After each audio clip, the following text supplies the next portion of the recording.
حضرت ابوبکر صدیق رضی اللہ تعالیٰ عنہ فرماتے ہیں یہاں تک کہ ہم نے آقا علیہ الصلوۃ والسلام کے بغلوں کی سفیدی کو دیکھ لیا، یہاں تک کہ آقا علیہ الصلوۃ والسلام کی کملی مبارک حضور کے شانہ مبارک سے گر کر پیچھے چلی گئی، اور سیدنا ابوبکر صدیق رضی اللہ تعالیٰ عنہ حضور کی بارگاہ میں آئے، روتے ہوئے حضور سے درخواست کی کیا یا رسول اللہ آپ کا رب آپ کی دعا کو سننے والا ہے اور آپ کو عطا فرمانے والا ہے، یا رسول اللہ جو آپ کی منشا ہے اللہ رب العزت آپ کو عطا فرمائے گا، جو آپ کی منشا ہے اللہ رب العزت آپ کو عطا فرمائے گا۔ اور حضور یہاں پر دعا فرماتے جاتے کہ باری تعالیٰ یہ مٹھی بھر مسلمان میں نے پچھلے 13 سال کے اندر 15 سال کے اندر جمع کیے ہیں، اگر یہ بھی آج باقی نہ رہے تو زمین پر تیرا نام لینے والا کوئی نہ رہے گا۔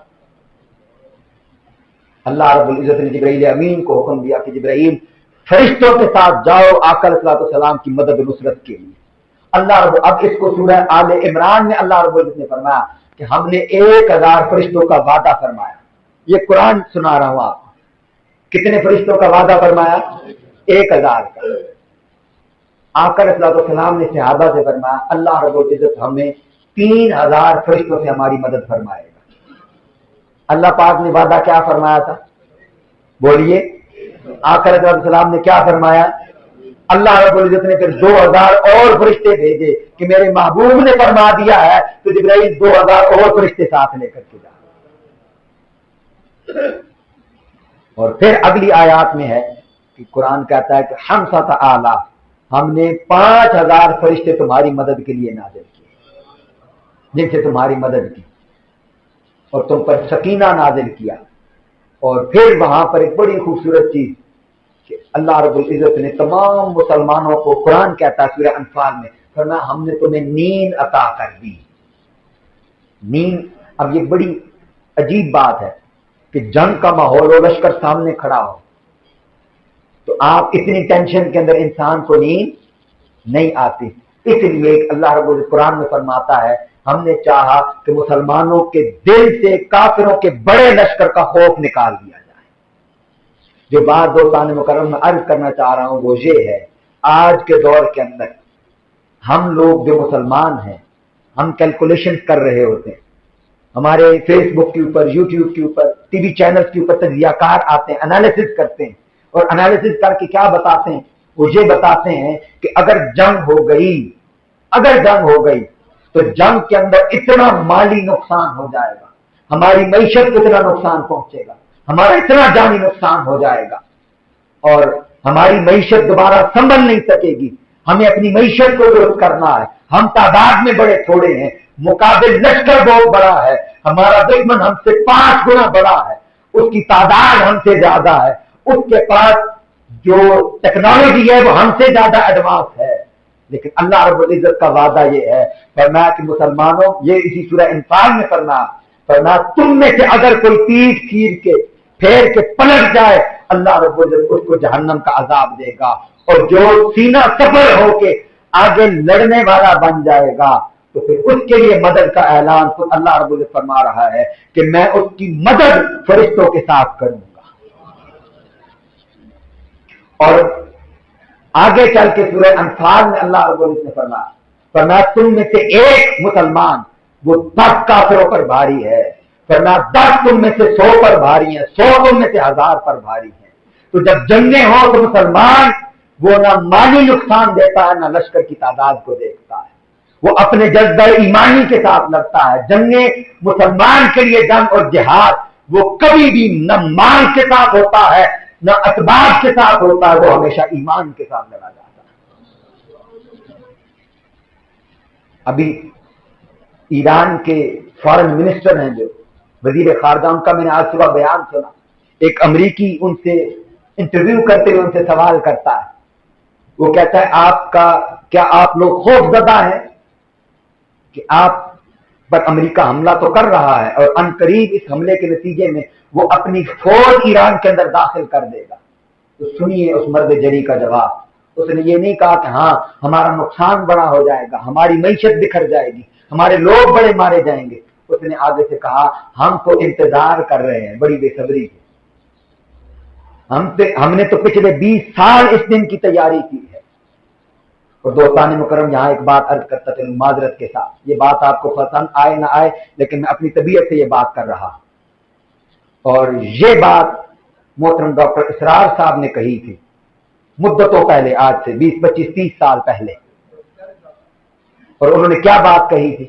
انہوں نے کہا تھا مزاحمت وہ لوگ کرتے ہیں جن کا امام حسین ہوا کرتا ہے، جو اپنا پیشوا حسین کو مانتے ہیں، جو اسوہ شبیری کو جانتے ہیں، جو کربلا کا تذکرہ کثرت سے کرتے ہیں، جو اپنی نسلوں کو کربلا یاد کرواتے ہیں، دوسری طرف دشمن سامنے آ بھی جائے، وہ دشمن کی تعداد اس کی ٹیکنالوجی سے گھبرایا نہیں کرتے، وہ اس کے سامنے 72 بھی ہو تو لڑ جایا کرتے ہیں۔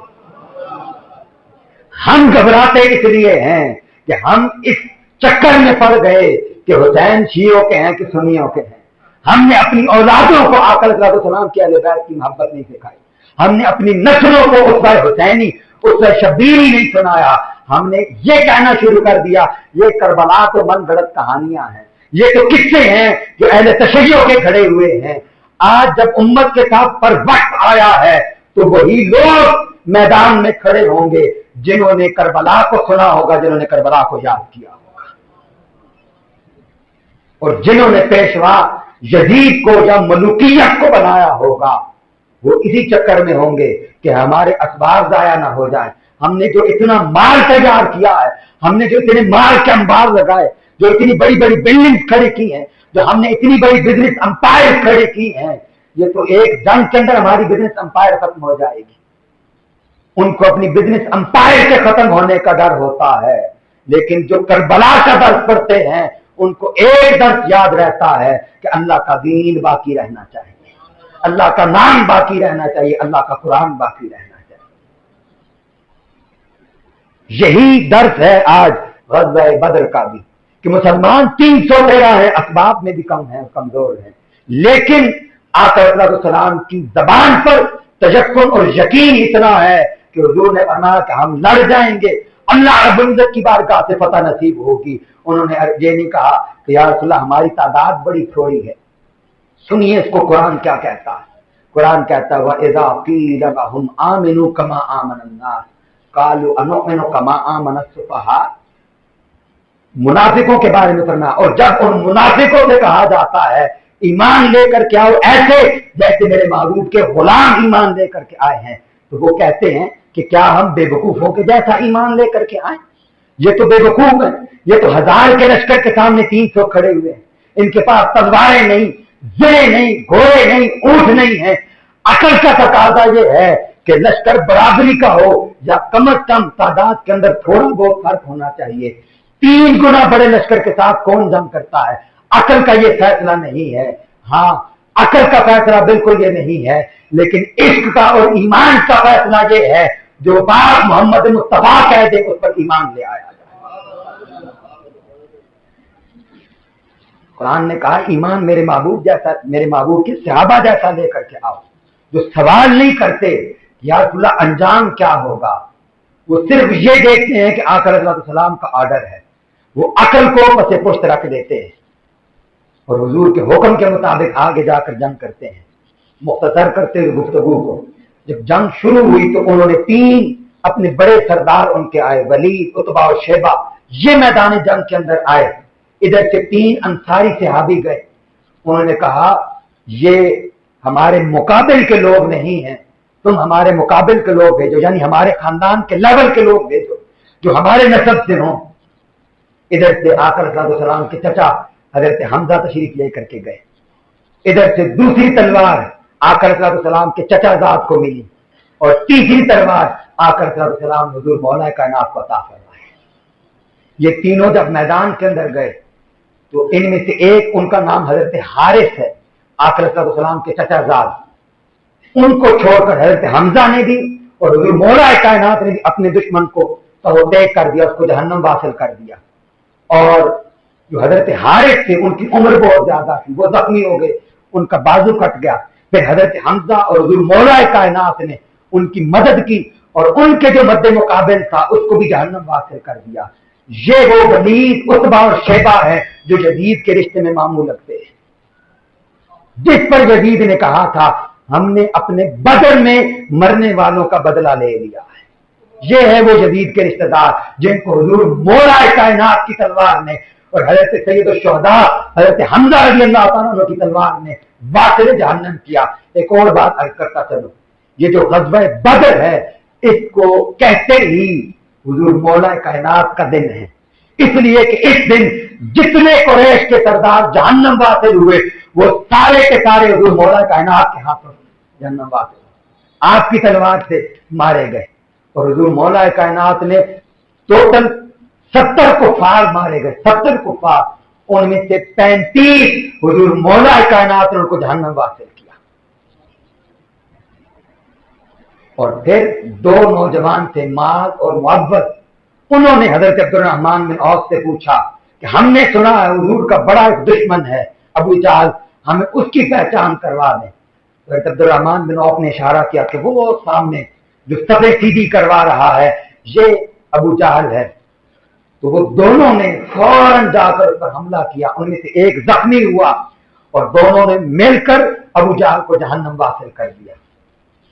اور اللہ رب العزت نے مسلمانوں کو اس جنگ کے اندر یوں فتح عطا فرمائی کہ جہاں فرشتے مسلمانوں کی مدد کے لیے آئے اور 14 مسلمان شہید ہوئے۔ ٹوٹل کتنے مسلمان؟